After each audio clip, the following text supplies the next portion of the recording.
أعوذ بالله من الشيطان الرجيم.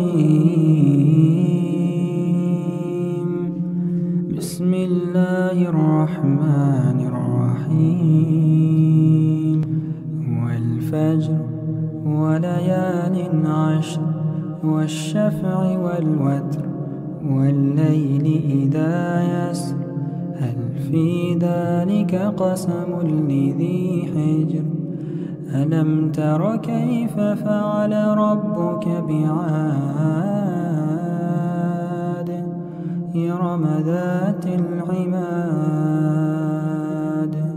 التي لم يخلق مثلها في البلاد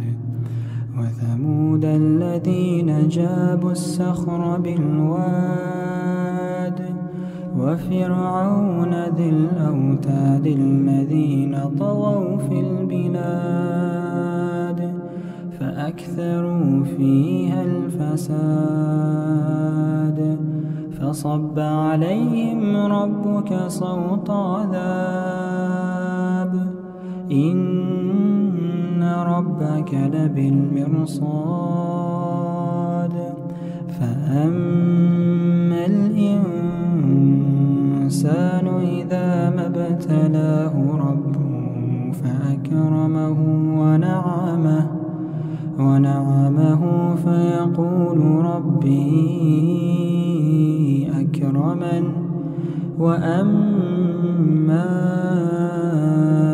إذا ما ابتلاه فقدر عليه رزقه فيقول ربي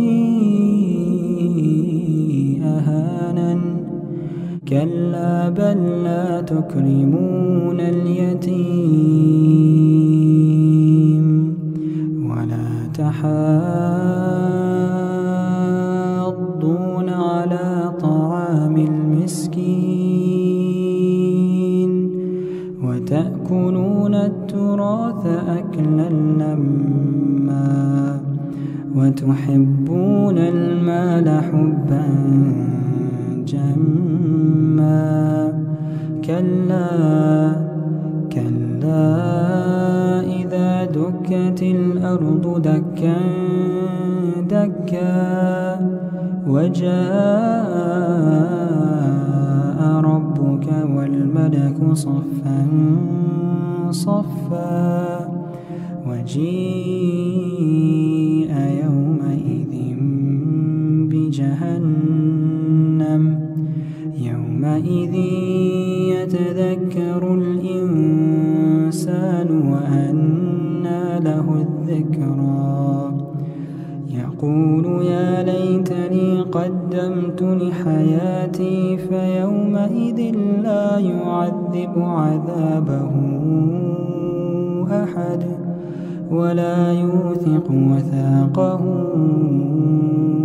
أحد يا أيتها النفس المطمئنة ارجعي إلى ربك راضية مرضية فادخلي في عبادي